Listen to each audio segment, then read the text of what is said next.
Seetharama serial. ಸೀತಾಳನ್ನು ಕಾಡಿದ ಅನಾಮಿಕ message. ಎರಡನೇ ಸಂಬಂಧ ಎಂದು ಗಾಬರಿಯಾದ ಸೂರಿ. ಸೀತಾರಾಮ ಧಾರಾವಾಹಿಯಲ್ಲಿ ಅಶೋಕ್ ಮತ್ತು ಪ್ರಿಯಾ ಮದುವೆ ಶಾಪಿಂಗ್ ಮಾಡಲಾಗುತ್ತಿದೆ. ಈ ವೇಳೆ ಸೀತಾಳಿಗೆ ಚಾಂದಿನಿ ಬಹಳ ಬೇಸರವಾಗಿದೆ.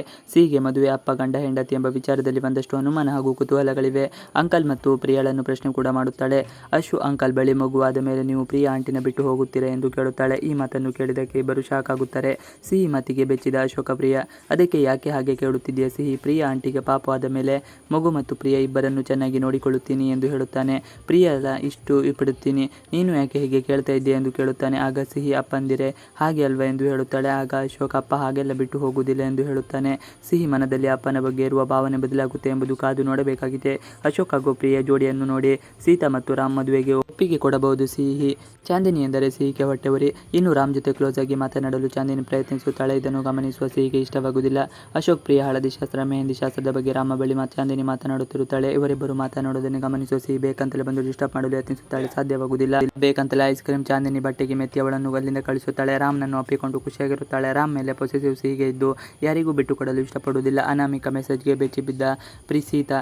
ಇತ್ತ ಶಾಪಿಂಗ್ ಮುಗಿದ ಬಳಿಕ ಪ್ರಿಯಾ ಮತ್ತು ಅಶೋಕ್ ತಾಳಿ ತರಲು ಹೊರಡುತ್ತಾರೆ. ಚಾಂದಿನಿ ಮತ್ತು ವಿಶ್ವ ಚಿಕ್ಕಪ್ಪ ಮನೆಗೆ ಹೋಗುತ್ತಾರೆ. ಸಿಹಿ, ಸೀತಾ ಮತ್ತು ರಾಮ್ ಮನೆಗೆ ಹೊರಡುತ್ತಾರೆ. ಆಗ ಸೀತಾ ಮೊಬೈಲ್ಗೆ ಅನಾಮಿಕ ಮೆಸೇಜ್ ಬಂದು ಬರುತ್ತದೆ. ಅದನ್ನು ಓದುವ ಸೀತಾಳಿಗೆ ಶಾಕ್ ಆಗುತ್ತದೆ. ಅಷ್ಟು ಸುಲಭವಲ್ಲ, ಎಲ್ಲ ಮರೆತು ಇಷ್ಟೊಂದು ಮುಂದುವರೆದಿದೆಯಾ, ಅದು ಹೇಗೆ ನಿನ್ನ ಇತಿಹಾಸದ ಮರೆತು ಬಿಟ್ಟೆ ಸೀತೆ ಎಂದು ಮೆಸೇಜ್ನಲ್ಲಿ ಬಂದಿರುತ್ತದೆ. ಇದನ್ನು ನೋಡಿದ ಕೂಡಲೇ ಸೀತಾ ತಲೆ ತಿರುಗಿ ಬೀಳುವಂತಾಗುತ್ತದೆ. ಸೀತಾಳನ್ನು ಜೋಪಾನ ಮಾಡಿ ರಾಮ್ ಮನೆಗೆ ಕರೆದುಕೊಂಡು ಬರುತ್ತಾನೆ. ಸೀತಾಳನ್ನು ರಾಮ ಹುಷಾರಾಗಿ ನೋಡಿಕೊಳ್ಳುವುದನ್ನು ಸಿಹಿ ಗಮನಿಸುತ್ತಾಳೆ. ಇನ್ನು ಮೆಸೇಜ್ ಬಗ್ಗೆ ತಿಳಿದ ರಾಮ ಸೀತಾಳಿಗೆ ಧೈರ್ಯ ಹೇಳುತ್ತಾನೆ. ಅಲ್ಲದೆ ಈ ನಂಬರ್ಗೆ ಕರೆ ಮಾತನಾಡಿ ನನಗೆ ನಿಮ್ಮ ಮೇಲೆ ನಂಬಿಕೆ ಇದೆ, ನಾನು ನಿಮ್ಮ ಜೊತೆಗೆ ಇದ್ದೀನಿ ಎಂದು ಹೇಳುತ್ತಾನೆ. ಆ ಮೆಸೇಜ್ ಬಂದಿರುವುದಂತಲೂ ಭಾರ್ಗವಿ ಕಡೆಯಿಂದಲೇ, ಆದರೆ ಯಾರು ಎಂಬುದು ಕಾದು ನೋಡಬೇಕಾಗಿದೆ. ಮತ್ತೆ ಸೂರಿ ತಾತನಿಗೆ ಆರೋಗ್ಯ ಸಮಸ್ಯೆ. ಇತ್ತ ಭಾರ್ಗವಿ ಬೇಕಂತಲೇ ಡಿವೋರ್ಸ್ ಆಗಿ ಒಂದು ಮಗು ಇರುವ ಸಂಬಂಧವನ್ನು ಸಾಧನ ಮೂಲಕ ಸೂರಿ ತಾತನಿಗೆ ತೋರಿಸುತ್ತಾಳೆ. ಸೂರಿ ತಾತ ಕೋಪ ಮಾಡಿಕೊಂಡು ನನ್ನ ಮೊಮ್ಮಗ ರಾಮ್ಗೆ ಎರಡನೇ ಸಂಬಂಧ ಬೇಡ ಎಂದು ಹೇಳುತ್ತಾರೆ. ಅಲ್ಲದೆ ಬಿಪಿ ಏರುಪೇರಾಗಿ ಆರೋಗ್ಯ ಸಮಸ್ಯೆ ಮುಡಿಯಾಗುತ್ತದೆ. ಈ ವಿಚಾರವನ್ನು ರಾಮ್ಗೆ ಭಾರ್ಗವಿ ತಿಳಿಸುತ್ತಾಳೆ. ಇವಿಷ್ಟು ಇವತ್ತಿನ ವಿಡಿಯೋ ಇಷ್ಟ ಆದರೆ ಪ್ಲೀಸ್ ಲೈಕ್ ಅಂಡ್ ಸಬ್ಸ್ಕ್ರೈಬ್ ಮಾಡಿ. ನೀವು ನಮ್ಮ ಯೂಟ್ಯೂಬ್ ಚಾನಲ್ಗೆ ಸಬ್ಸ್ಕ್ರೈಬ್ ಆಗಿಲ್ಲ ಅಂದರೆ ಸಬ್ಸ್ಕ್ರೈಬ್ ಮಾಡಿಕೊಳ್ಳಿ.